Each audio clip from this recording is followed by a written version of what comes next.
समय की सीमा है। मैं इस समारोह में मैं अपनी उपादेयता समझता हूं।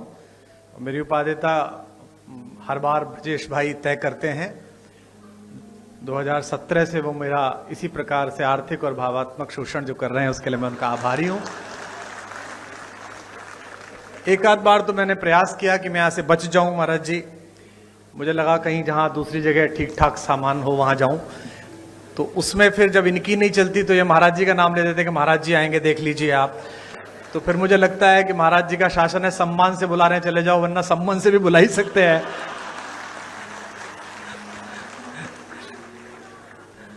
हमारे मुख्यमंत्री जी पे इतनी चर्चा होती है, मैं पूरे भारत में जाता हूं, इतनी चर्चा होती है।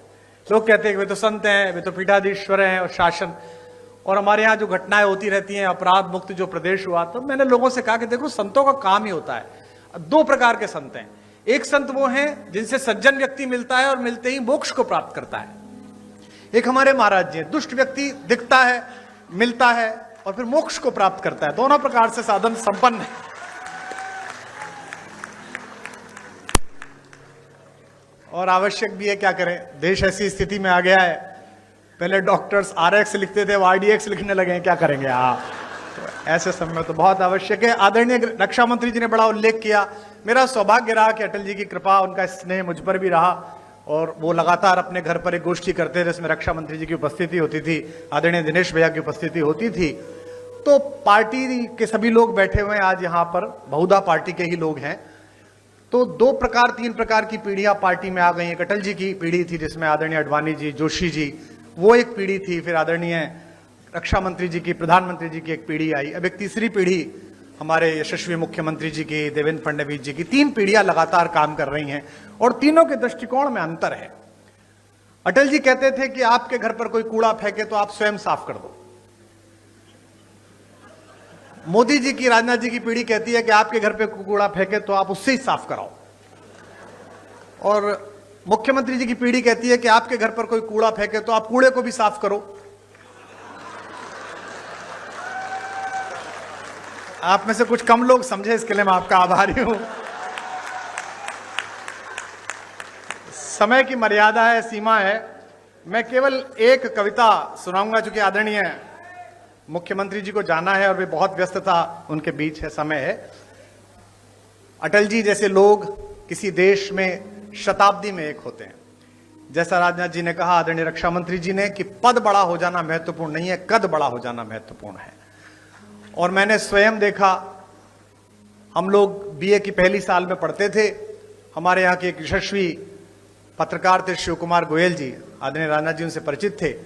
अटल जी उनके साथ वंदे मातरम में संपादक थे, वे सह संपादक रहे थे। हमने एक कवि सम्मेलन कराया, एक कार्यक्रम कराया, सृजन महोत्सव, और हमने उनसे कहा कि अटल जी को बुलवा दीजिए। अटल जी उस समय विपक्ष में थे, उस बार चुनाव नहीं जीत पाए थे। तो हमने बुलाने के लिए गए और वो आ गए। और हम उस कार्यक्रम को संपन्न करने के लिए कहीं से धन जुटा रहे थे। तो नगर के एक उद्योगपति जो साड़ी का काम करते थे, उस जमाने में हम उनसे 501 रुपया लेके आए। तो जो 501 जिसने दिया था उसने कहा कि मैं भाषण दूंगा। ये बड़ा संकट का काम था, लेकिन अब वो 501 दे रहा था तो भाषण दिलाना था। तो वो अटल जी का प्रशंसक था। वो खड़ा हुआ और उसने कहा, मैंने कहा तुम ज्यादा मत बोलना अंकल जी, थोड़ी देर बोलना। बोले बस मैं 2 लाइन पढ़ूंगा। और उसने खड़े होकर कहा कि आज अटल जी आए हैं, बस मैं ये 2 पंक्ति पढ़ना चाहता हूं कि शहीदों की चिताओं पर लगेंगे हर बरस मेले। वो अटल जी के लिए कह रहा। अटल जी बहुत ठाका मार के हंसे, लेकिन उस आदमी के संकोच को जो पूरा मंच से घूर रहा था, उसने ठाके से दूर किया। और जब भी मैं उनसे मिलने के लिए जाता था, दर्शन के लिए मिलने जाता था, प्रणाम करते थे, उन्हें बाप जी कहते थे, तो अक्सर पूछते थे, अरे भाई उनके क्या हाल है जिन्होंने मुझे जीवित शहीद बनाया था, वे कैसे हैं। तो वह बड़ा कद होना कि आप किसी बात का बुरा ना मानो, आप सदाशयता से लो। लखनऊ वालों, आपका सौभाग्य है, आपके संसदीय क्षेत्र का सौभाग्य है कि यहां से अटल बिहारी वाजपेयी जैसे कीर्ति पुरुष ने संसद में शोभा बढ़ाई। और आज मुझे अपनी तालियों के बीच यह कहने की अनुमति भी दें कि अगर एक राजनीतिक विचार का विश्वविद्यालय है अटल बिहारी वाजपेयी, तो इस समय भारतीय राजनीति में उनके सच्चे प्रतिनिधि आपके इस समय के सांसद हैं, जो उसके कुलपति हो सकते हैं, जो आदरणीय रक्षा मंत्री जी हैं। मैं एक कविता सुनाकर अपना स्थान लूंगा। आप बहुत दूर से आए हैं, मैं क्या करूं, घर जाऊं तुम्हारे? हाँ? मतलब हद हो गई, ऐसा ही बुलाने वाला ऐसे ही आने वाले। इतने बड़े बड़े भाषण सुनता हूं, आज बजट का भाषण में सुनना था मुख्यमंत्री जी का, बजट में ये हुआ, बजट में ये हुआ। मैं पूरा भाषण इस चक्कर में ही सुन गया कि इस बार बजट में हमने ब्रजेश पाठक को पैसे दिए कि कुमार विश्वास को दिया करो। लाइन ही नहीं आई वो वाली, बाकी सब आई, एक लाइन नहीं आई। उसके बाद मैंने बंद कर दिया, मैंने कहा अब खत्म है, अब चलो, अब जो मिलना ही नहीं है। 32-33 साल हो गए इसी क्रम को चलते हुए, छात्र राजनीति से लेके आज तक ना मुझे मिला ना उसने दिया। तो अब जितना मिल रहा है बेटा, ये लाल लभाव में मिल रहा है जो भी मिल रहा है। हाँ, मैं एक कविता आपको सुना रहा हूं। आधी सदी बीत गई जीवन की और मैं कभी भी वैष्णो देवी नहीं गया था। हमारे यहां ये धारणा है कि भगवान जब बुलाते हैं, भगवती जब बुलाती है तभी जाना पड़ता है, तभी पहुंचना पड़ता है। इस बार नवरात्र में वहां के ट्रस्ट का आदेश आया कि पहली नवरात्रि पर माता के द्वार पर आप कुछ सुनाइएगा। तो मैंने सोचा कि जो भजन चल रहे हैं, जो कविताएं चल रही, उन्हें तो क्या सुनाना, कुछ नया लिखना पड़ेगा। तो मैंने एक कविता लिखी और पिछले साल से इस साल के बीच में जो प्राथमिक रूप से कुछ कविताएं लिखी हैं, उनमें यही एक श्रेष्ठ कविता मुझे लगती है। और यहां पर एक संत व्यक्तित्व भी मंच पर हैं जो संयोग से हमारे मुख्यमंत्री हैं, मैं उनको भी समर्पित करता हूं। आदरणीय रक्षा मंत्री जी और सभी यहां पर लोग बैठे हैं, उनको भी समर्पित करता हूं। पहली पंक्ति को आप पकड़ लेंगे, उससे गुनगुनाएंगे, गाएंगे तो मुझे अच्छा लगेगा। निवेदन करता हूं जो लोग मोबाइल रिकॉर्ड कर रहे हैं वो आराम से सुने तो ज्यादा बेहतर लगेगा। आपकी तालियां ही मेरा पारिश्रमिक है, इस बात का आप ध्यान रखें। कि भवानी, पहली पंक्ति आ रही है, इसे संभालिएगा। मैंने वहां द्वार पर बैठकर मां को क्या सुनाया कि भवानी सुन लो राम कहानी, भवानी सुन लो राम कहानी, भवानी सुन लो। जब तक आपकी आवाज नहीं आएगी, चाहे मुख्यमंत्री जी जाएं चाहे ना जाएं, यही लाइन चलेगी। भवानी सुन लो राम कहानी, भवानी सुन। रोज नई लगती है लेकिन है ये परम पुरानी। अगली पंक्ति जो समझ जाएंगे उनकी तालियां गूंजेंगी। रोज नई लगती है लेकिन है ये परम पुरानी। वही कहानी एक जो तुमने, वही कहानी एक जो तुमने दो जन्मों में मानी। भवानी सुन लो राम कहानी, भवानी सुन लो, भवानी सुन लो राम कहानी। इस कहानी में क्या है, जिस कहानी का समर्थन भी बहुत है और विरोध भी पर्याप्त हुआ, कि मात पिता का मान भाइयों के स्नेह का मानक। आपकी वाह मिले। मात पिता का मान भाइयों के स्नेह का मानक। सत्य सनातन परंपरा का युग युग अमर कथानक। सत्य सनातन परंपरा का युग युग अमर कथानक। इसको गाकर धन्य हुई ऋषि वाल्मीकि की वाणी। अगली पंक्ति पर पूरा हॉल गूंजेगा। इसको गाकर धन्य हुई ऋषि वाल्मीकि की वाणी।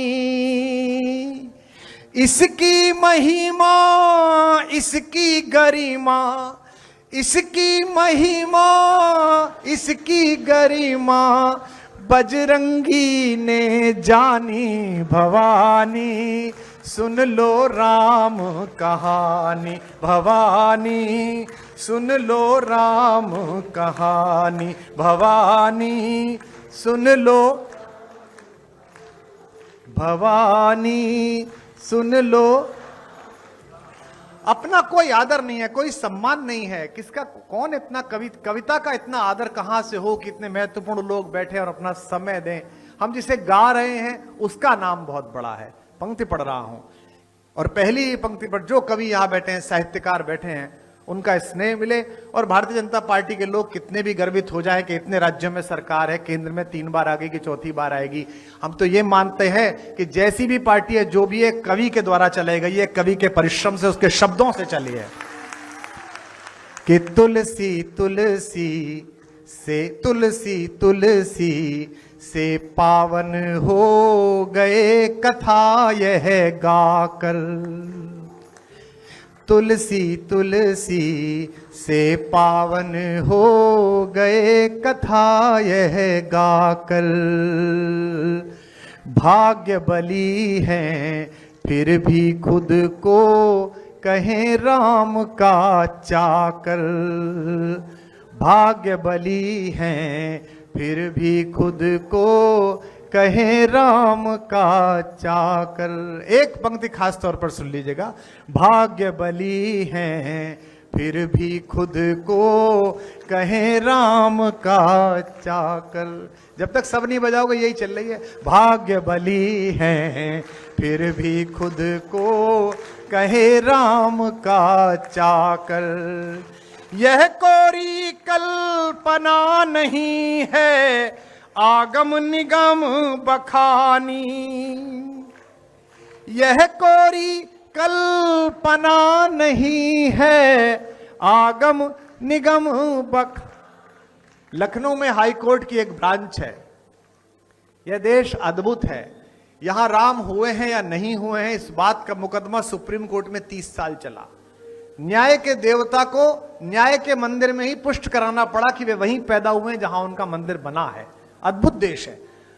और विडंबना देखिए कि जब आखिरी चरण में मुकदमा था, उन्हीं दिनों रामनवमी की छुट्टी पड़ गई, तो सुप्रीम कोर्ट बंद हो गया।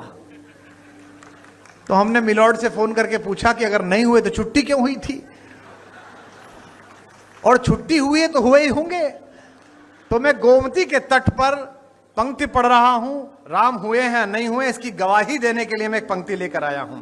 यह कोरी कल्पना नहीं है आगम निगम बखानी। अगली पंक्ति का गवाह अच्छा लगे तो उसकी लहरों के समान तालियां उठती देखूं। यह कोरी कल्पना नहीं है आगम निगम बखानी, युग युग से इसका साक्षी है, युग युग से इसका साक्षी है मां सरयू का पानी भवानी। सुन लो नी भवानी, सुन लो भवानी, सुन लो। आपकी आवाज कम आ रही है। भवानी सुन, भवानी। अंतिम बंद इस कविता का पढ़ रहा हूं कि वंचित वनवासी गिरिवासी। देखिए, नया परिवर्तन होता है सोच में, संस्कार में। वर्षों से चली आई एक पद्धति बदलती है तो चीजें कसमसाती हैं। ये कसमसाहट का दौर है। यहां नए साल पर पहली बार ऐसा हो रहा है कि आगरा में जो एक कब्रिस्तान है सफेद रंग का, उसे देखने जाने की बजाय युवा ज्यादा मात्रा में आगरा तक की बजाय अयोध्या जी जा रहे हैं, वृंदावन जा रहे हैं। परिवर्तन हो रहा है। तो बदलते में देर लगेगी और तर्क का उत्तर दिया जा सकता है, कुतर्क का नहीं दिया जा सकता। जिनको लगता है कि धर्मनिरपेक्ष देश है, इसमें इतना राम क्यों, इतनी रामनवमी क्यों, धर्मनिरपेक्ष है तभी तो सब चल रहा है। अगर राम रिश्तेदार नहीं है, राम पूर्वज नहीं है, तो इतनी सारी क्रिसमस मन रही है, हम ही लोग मना रहे हैं। सेंटा क्लॉज कौन हमारे फूफा जी थे, फिर भी मना रहे हैं ना, इतना अच्छा मना रहे हैं। तो देश में सभी का आदर है। तब कह रहा हूं, निवेदन करता हूं कि भवानी सुन लो, भवानी। कैसी कहानी है। वंचित वनवासी गिरिवासी जिसमें बने सहायक। वंचित, हमारे संजय निषाद जी बैठे हैं, कम हंसा करो। हाँ, अभी वीडियो पे हंस दिए थे, कितना बुरा लगा है थोड़ा। लेकिन ये निषाद हैं, ये मुझसे जब भी मिलते हैं हाथ मिलाते हैं। मैं कहता हूं भाई आपसे हाथ नहीं मिला सकता, आप हमारे बॉस के मित्र के घर से हो, हम तो सेवक लोग हैं, हम लोग तो राम जी के चरणों की धूल के दास हैं। आपने तो उनसे भी वसूल करवा लिया था,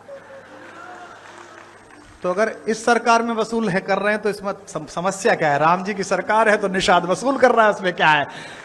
पर मुझे यह पता नहीं था कि एक नाव पार कराने की इतनी बड़ी फीस देनी पड़ेगी कि एक आदमी को मंत्री बनाना पड़ेगा। बताइए कि वंचित वनवासी गिरिवासी जिसमें बने सहायक। पंक्ति सुनिए, वंचित वनवासी गिरिवासी जिसमें बने सहायक। राम कृपा से ये सब भी हैं राम कथा के नायक। राम कृपा से ये सब भी हैं राम कथा के नायक। कितनी लंबी रेंज है। शबरी के वट के संग जिसमें हैं अगस्त विज्ञानी। अगली पंक्ति अपने बारे में कह रहा हूं। सरकारों को आदत हो गई है कि कवि को बुलाएं, साहित्यकार को बुलाएं तो इनकी प्रशंसा करें। राम इनकी वजह से नहीं है, ये राम की वजह से हैं। इतना बड़ा क्षेत्रफल है, और मैं तो जब से लखनऊ उतरा हूं तब से थोड़ा प्रसन्न हूं कि फेफड़े सांस ले पा रहे हैं, क्योंकि आदरणीय रक्षा मंत्री जी भी दिल्ली रहते हैं, हम भी दिल्ली रहते हैं। अब तो 3 तल की सरकार आ गई आदरणीय। नगर पालिका में भी आप ही हो, राज्य में भी आप ही हो, केंद्र में भी आप ही हो। डॉक्टर्स कह रहे हैं कि एक आदमी बाहर बैठ जाए तो 100 सिगरेट पी लेता है। कितनी अद्भुत हवा उपलब्ध कराई है। और पानी भी धीमे धीमे ऐसा होने जा रहा है जिसको पी ले तो आदमी 3 पैक शराब का काम कर जाए। पूरी दुनिया से लोग बाहर बैठ के सांस लिया करेंगे और पानी पिया करेंगे। तो राम इतने विस्तृत है, इतने विस्तार है। मुझे लगता है कि राम का होने का मतलब है कि राम राज्य की स्थापना होना, जहां वायु शीतल हो, जहां जल शीतल हो, जहां आचरण शीतल हो, जहां व्यवहार शीतल हो। वंचित वनवासी गिरिवासी जिसमें बने सहायक। राम कृपा से ये सब भी हैं राम कथा के नायक। राम कृपा से ये सब भी हैं राम कथा के नायक। शबरी के वट के संग जिसमें है अगस्त विज्ञानी। अगली पंक्ति संभालना। शबरी के वट के संग जिसमें है अगस्त विज्ञानी। उसी कहानी की इस युग में, उसी कहानी की इस युग में मुझे मिली अगवानी। भवानी सुन लो राम कहानी। भवानी सुन, भवानी नी भवानी। रोज नई लगती है लेकिन है ये परम पुरानी। रोज नई लगती है लेकिन है ये, इसकी महिमा इसकी गरिमा,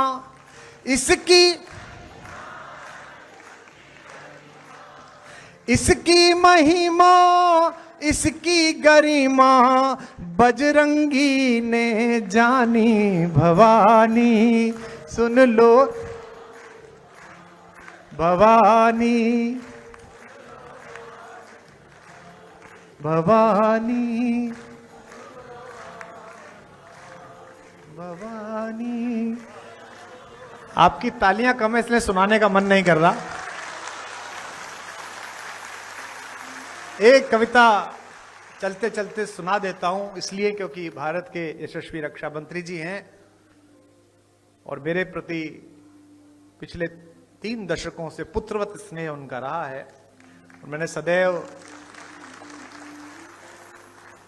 नीरज जी को, नीरज भाई को, पंकज जी को सदा ये कहा कि जितना लाड़ तुम पर है उतना ही मुझ पर है उनका सदैव।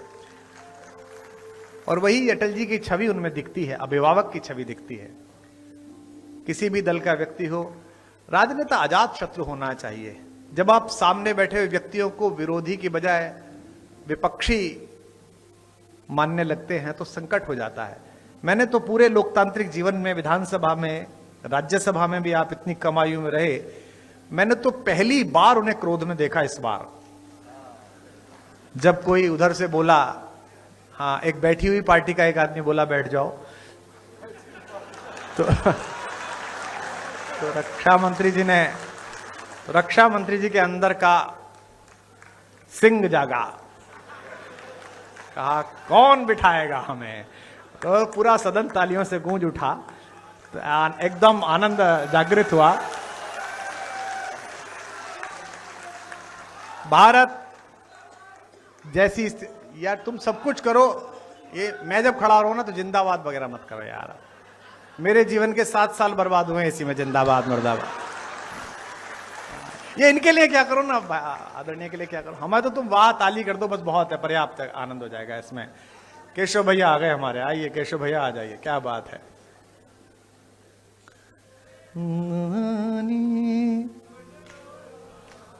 गाओ तब तक। भवानी भवानी सुन लो राम कहानी, भवानी। एक बार जोरदार तालियां केशव भाई के लिए बजा दीजिएगा। इतने वर्षों का, इतने पत्रकार आए हैं आदरणीय आज, माननीय जी, ये बेचारे हर प्रोग्राम में ऐसे में आते हैं, ये संकेत पाने के लिए कि भाजपा में होगा क्या, और इनकी ऐसी पत्रकारिता ध्वस्त की है कि इन्हें पता ही नहीं चलता कि होगा क्या। एक तो मुझसे कह रहा था भाई साहब आपको सब पता रहता है। मैंने कहा क्यों? अच्छा वो मुझसे पूछ रहा था राष्ट्रीय अध्यक्ष कौन बनेगा, ये बनेंगे ये बनेंगे। मैंने कहा कोई नवीन ही आदमी आएगा। तो अभी मुझे मिला, बोले भाई साहब आपको अंदाजा था, आपने बताया नहीं था मुझे। ये तो अद्भुत ही है, रात को सोने पे सुबह पता ही नहीं होता क्या होगा, क्या होने वाला है। एक गीत में सुनाता हूं जी, माननीय रक्षा मंत्री जी बैठे हैं। भारत की सीमाएं देखिए, हम कितना भी गाली दे लें इस देश को और कितनी भी आलोचना कर लें किसी पार्टी के हो, 75-80 वर्षों में एक चीज जो हमने सुरक्षित रखी है, केवल एक आपातकाल के अंधड़ के अलावा इस देश ने लोकतंत्र को सुरक्षित रखा है। लोकतंत्र यहां पर जिंदा है। हमारे आसपास का कोई देश पिछले 80 वर्षों में अपने लोकतंत्र को सुरक्षित नहीं कर पाया। जिनका टका हमारे बराबर पहुंचने वाला था रुपया, आज बांग्लादेश की हालत देख लीजिए। पाकिस्तान वालों को तो खुद को पता नहीं रहता कि सुबह कौन होगा। रात को आदमी सोता है, उसे पता ही नहीं होता कि सुबह मैं बचूंगा कि नहीं बचूंगा, क्या होगा। श्रीलंका में यही हाल हुआ, नेपाल में आपने देखा। लेकिन ये भारत है, चूंकि इसकी लोकतंत्र की मर्यादा की जो रीढ़ है वो अटल बिहारी वाजपेयी जैसे तपहपूत साधुओं के द्वारा, संतों के द्वारा रखी गई है। भारतीय सेनाओं ने इस बीच जो पराक्रम दिखाया ऑपरेशन सिंदूर के समय, मैं उसको समर्पित एक कविता विशेष रूप से निवेदन कर रहा हूं। जो कि रक्षा मंत्री जी यहां पर हैं, गृह मंत्री के नाते भी वो घूमते थे, और आज भी मैं भारत में जहां भी रक्षा पद्धति के आगे सैनिकों को कविता सुनाने जाता हूं, हर जगह उनका एक ना एक संस्मरण रक्षा मंत्री जी का होता है। अभी मैं जैसलमेर गया था बीएसएफ में, तो उन्होंने मुझसे कहा कि आपका कार्यक्रम हम ठाकुर साहब पॉइंट पे कराएंगे। तो मैंने उनसे पूछा कि ठाकुर साहब पॉइंट कौन सा है, तो देखा बहुत बड़ा सैंड ड्यून्स था, वहां उन्होंने शामियाना लगा रखा। तो मैंने कहा ठाकुर साहब पॉइंट क्यों कहते हो? तो उन्होंने कहा कि जब राजनाथ जी रक्षा मंत्री थे तो मुनाबाओ वहां गए थे आप जैसलमेर के पास, और पड़ली पाड़ जो सिंध प्रांत का, पाकिस्तान का, जो वहां का रक्षा का अग्रणी अधिकारी था, उसने इधर फोन करके पूछा कि इतनी चहल पहल क्यों है, कौन आ रहा है? तो उन्होंने कहा वो शायर आ रहा है, कुमार विश्वास। तो बोले बात करा देना। तो मेरी उनसे बात कराई वायरलेस पर, उन्होंने कहा इधर भी आ जाइए। तो मैंने कहा जैसे हालचाल चल रहे हैं, थोड़े दिन बाद आते जाते रहेंगे, चिंता मत करिए, हो जाएगा। क्योंकि अब देखो, मैं इसलिए भरोसा करने लगा हूं, ये जो मंच पर लोग बैठे भाजपा के, इनके बाकी एजेंडे तो निबट गए। 370 भी हो गया, राम मंदिर भी बन गया, अब 2-4 चीज ही बची हैं इनके, कि सिंधु नदी के आर पार पूरा भारत हो जाएगा, ऐसी चीजें बची हैं। और इन लोगों को जब भी आप देखें, जब ये कोई भी बात बोलें करें, तो उसका लंबा सोचा करो कि आज कर रहे हैं कल कुछ होगा। अभी मैं आ रहा हूं सीधा राजकोट से, द्वारिका से, तो वहां लोग बता रहे थे कि भी प्रधानमंत्री जी गए थे और स्कूबा डाइविंग करके नीचे द्वारिका के अवशेष देख के आए थे।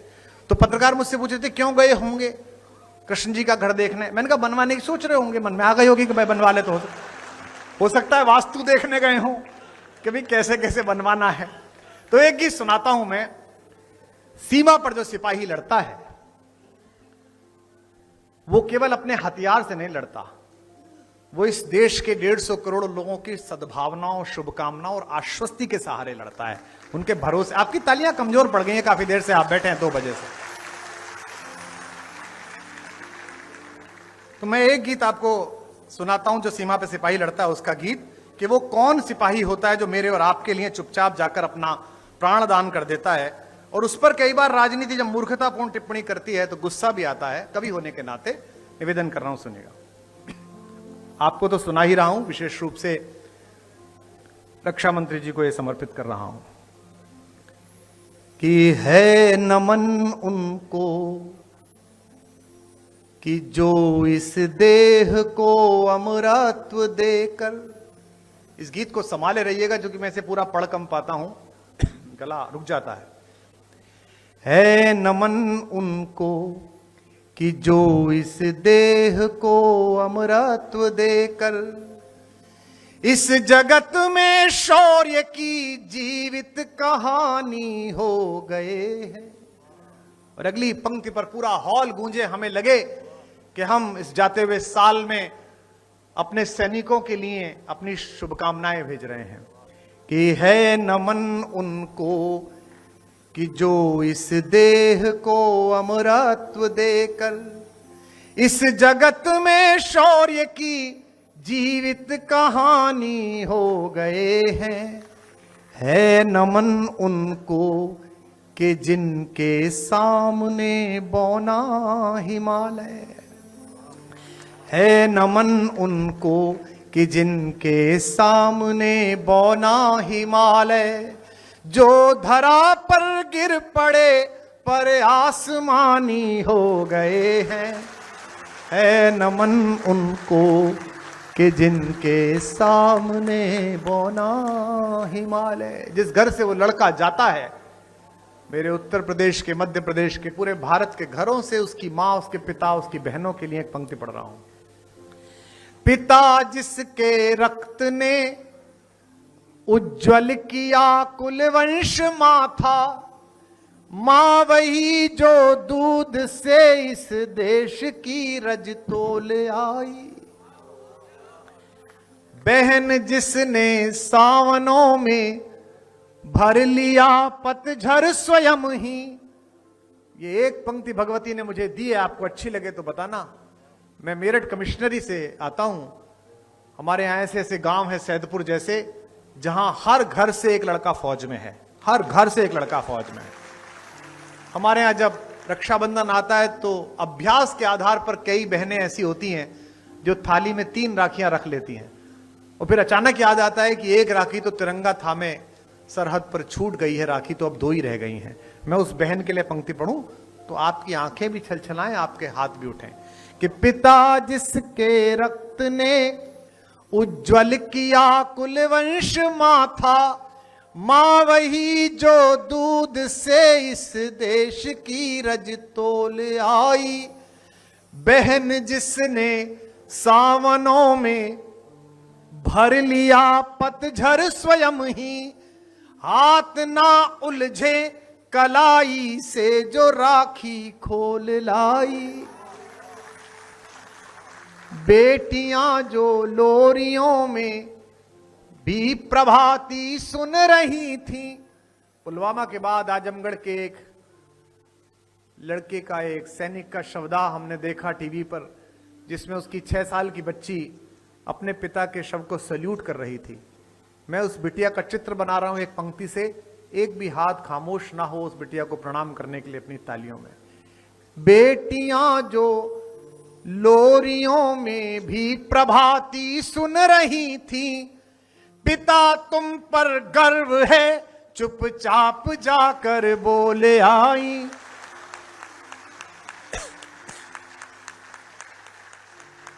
प्रिया जिसकी चूड़ियों में सितारे से टूटते थे, मांग का सिंदूर देकर जो उजाले मोल लाई। तो है नमन उस देहरी को जहां तुम खेले कन्हैया, है नमन उस देहरी को जहां तुम खेले कन्हैया। घर तुम्हारे परम तप की राजधानी हो गए हैं, है नमन उनको कि जिनके सामने बौना हिमालय। जो धरा पर गिर पड़े पर आसमानी हो गए हैं, है नमन उनको। एक बंद पढ़ रहा हूं नए भारत का, विश्व जिसको मानता है। लोग कहते हैं कि यूनाइटेड नेशंस पूछ सकता है कि हमने घर में घुस के हमला क्यों किया। पौरुष की परिभाषाएं संस्थाओं में नहीं गढ़ी जाती हैं, सीमा नहीं खिंचा करती है कागज बनी लकीरों पर, यह घटती बढ़ती रहती है वीरों की शमशीरों पर। बलबीर सिंह करुण की पंक्ति है। जिस समय एबटाबाद से तुमने चूहा पकड़ा था जो तुम्हारे टावर्स में घुसा था, तो तुम गए थे यूनाइटेड नेशन से पूछने? नहीं गए थे। तो हमारे घर भी अगर कोई चूहा मार के जाएगा तो वो किसी भी बिल में छुपा हुआ हो, वहां जाकर उसे मारना भारत का संकल्प है। अब पंक्ति पढ़ता हूं भारत के स्वाभिमान की, हर पंक्ति पर आपका जय घोष उठे। हमने लौटाए सिकंदर, सर झुकाए मात खाए। आपका जरा ताकत देखूं मैं इस बार। हमने लौटाए सिकंदर, सर झुकाए मात खाए। हमसे भिड़ते हैं वे जिनका मन धरा से भर गया है।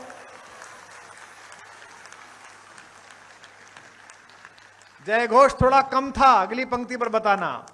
हमने लौटाए सिकंदर।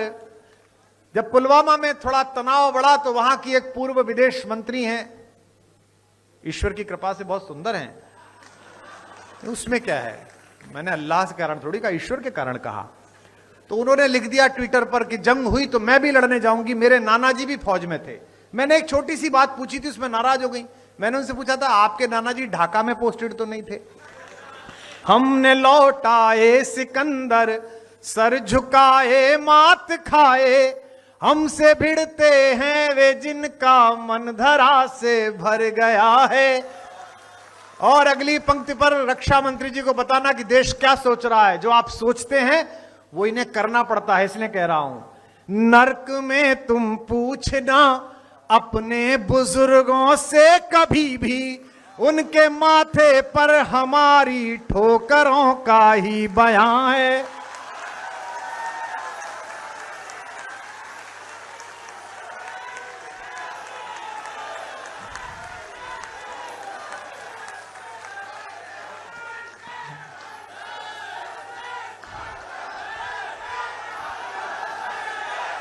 हमने लौटाए सिकंदर, सर झुकाए मात खाए। हमसे भिड़ते हैं वे जिनका मन धरा से भर गया है। नर्क में तुम पूछना अपने बुजुर्गों से कभी भी, उनके माथे पर हमारी ठोकरों का ही बयां है। भीख मिले हथियारों का रौब दिखाते हो। पंक्ति सुनिए। सिंह के दांतों से गिनती, क्या बजट रक्षा बजट बताता है हमारा पड़ोसी मुल्क। जितना तेरा साल भर का रक्षा बजट है उतनी तो साल भर हमारे सेठ ने ब्याह में पैसा खर्चा कर दिया। क्या है? नर्क में तुम पूछना अपने बुजुर्ग, जो दुनिया में बड़ा था उसको सबको नचाया भारत लाके। ये नया भारत है। नर्क में तुम पूछना अपने बुजुर्गों से कभी भी, उनके माथे पर हमारी ठोकरों का ही बयां है। सिंह के दांतों से गिनती सीखने वालों के आगे, शीश देने की कला में क्या अजब है, क्या नया है। और अगली पंक्ति पर इतना जयघोष हो कि जो मुख्यमंत्री जी ने कहा जगह छोटी है, अगली बार ये बड़े में कराना पड़े, इतना जयघोष अगली पंक्ति पर हो। सिंह के दांतों से गिनती सीखने वालों के आगे, शीश देने की कला में क्या अजब है, क्या नया है। जूझना यमराज से आदत पुरानी है हमारी, उत्तरों की खोज में फिर एक अभिनंदन गया है।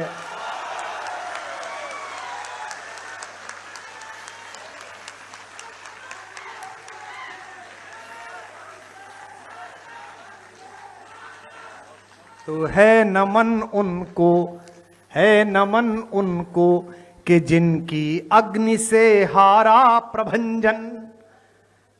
ये अटल जी की शब्द परंपरा का वाक्य है नमन उनको कि जिनकी अग्नि से हारा दिवाकर, काल कौतुक जिनके आगे पानी पानी हो गए हैं।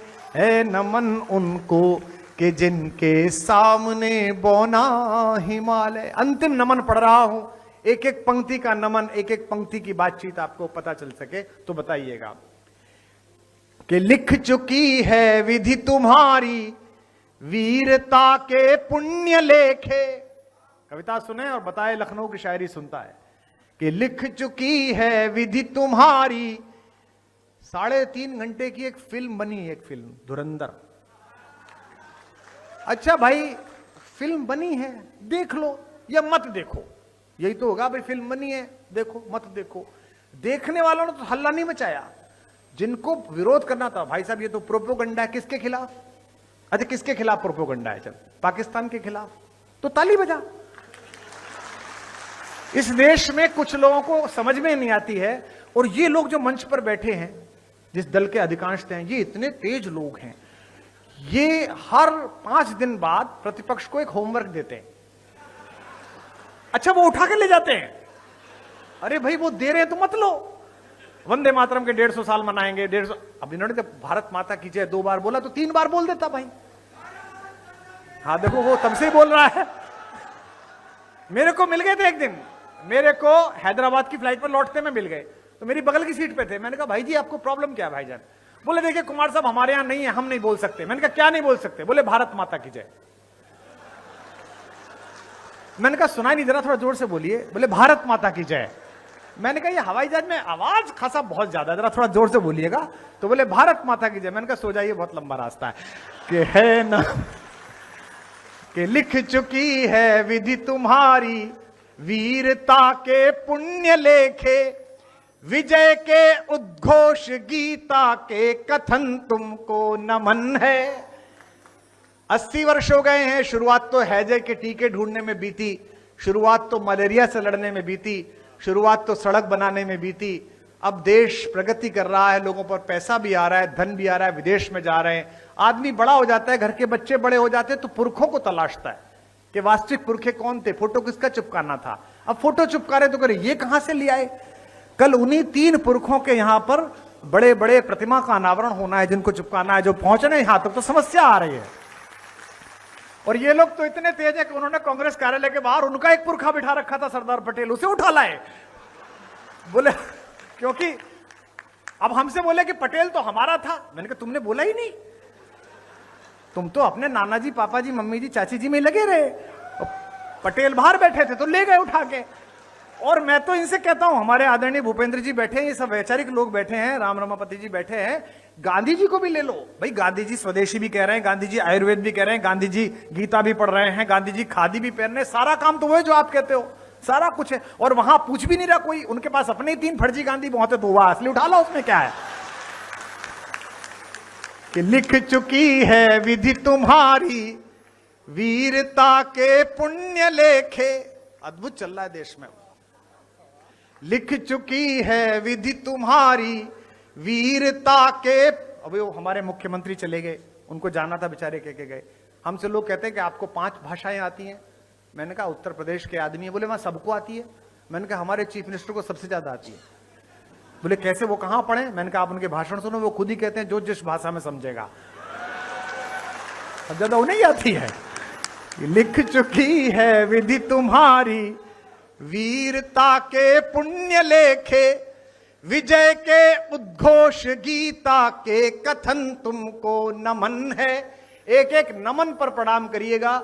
और आदरणीय रक्षा मंत्री जी ने जो संस्मरण सुनाए पूज्य अटल जी के, हमें भी सौभाग्य मिला।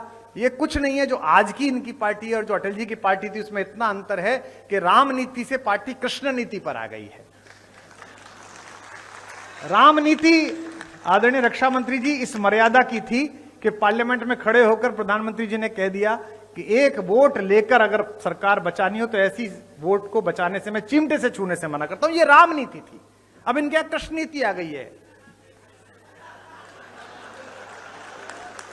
कितने निषाद जी कितने प्रसन्न हैं। ये हैं राम राज्य वाले लेकिन आए कृष्ण नीति वाले कोटे से ही हैं। लिख चुकी है विधि तुम्हारी वीर। मैं पूरा प्रयास कर रहा हूं कि आज ऐसा कर जाऊं कि अगली बार से ब्रजेश ना बुलाएं। क्योंकि ये सब इनको मिल गया मैटर, जो खड़े बीच वाले हैं भाजपा के वरिष्ठ नेताओं के सामने ही कुमार विश्वास ने ली चुटकी। तुम्हें और तो कुछ पता चल नहीं पाता कि राज्य में कौन अध्यक्ष बनेगा और प्रदेश में कौन बनेगा, तो यही सुन लो। लिख चुकी है विधि तुम्हारी, वीरता के पुण्य लेखे, विजय के उद्घोष गीता के कथन तुमको नमन है। पंक्ति सुनिएगा। बहन के विश्वास, भाई के सखा, कुल के सहारे, पिता के व्रत के फलित, मां के नयन तुमको नमन है। राखियों की प्रतीक्षा, सिंदूर दानों की व्यथाओ, देश हित प्रतिबद्ध यौवन के सपन तुमको नमन है। और अंतिम प्रणाम पर सब एक साथ प्रणाम करके विदा देना। राखियों की प्रतीक्षा, सिंदूर दानों की व्यथाओ, देश हित प्रतिबद्ध यौवन के सपन तुमको नमन है। कंचनी तन चंदनी मन, आह आंसू प्यार सपने, राष्ट्र के हित कर गए सब कुछ हवन तुमको नमन है। तो है नमन उनको। मृत्यु से अधिक अपवित्र कुछ नहीं और हिमालय से ऊंचा कुछ नहीं। लेकिन मैं उस शहीद, उस सैनिक के लिए इन दोनों को छोटा कर रहा हूं। हिंदी की कविता का एक छोटा सा विद्यार्थी। आपने स्नेह दिया इसलिए आपका बहुत आभार। मंच के इतने महनीय लोगों ने कृपा की स्नेहवत, उनका बहुत आभार। सुनिएगा कि है नमन उनको कि जिनको मृत्यु पाकर हुई पावन। मुझे कई बार लगता है कि शहीद जब ईश्वर के घर जाता होगा तो भगवान भी कहते होंगे कि हीरो आया है, आज उत्सव मनाओ, आज बधाई का कार्य है। ये है नमन उनको कि जिनको मृत्यु पाकर हुई पावन। काल कौतुक जिनके आगे, है नमन उनको कि जिनको, आप सब जुड़ जाना है इस आखिरी पंक्ति पर, है नमन उनको कि जिनको मृत्यु पाकर हुई पावन। शिखर जिनके चरण छूकर और मानी हो गए हैं, है नमन उनको कि जिनके सामने बौना हिमालय, जो धरा पर गिर पड़े पर आसमानी हो गए हैं, है नमन उनको कि जिनके सामने बौना हिमालय।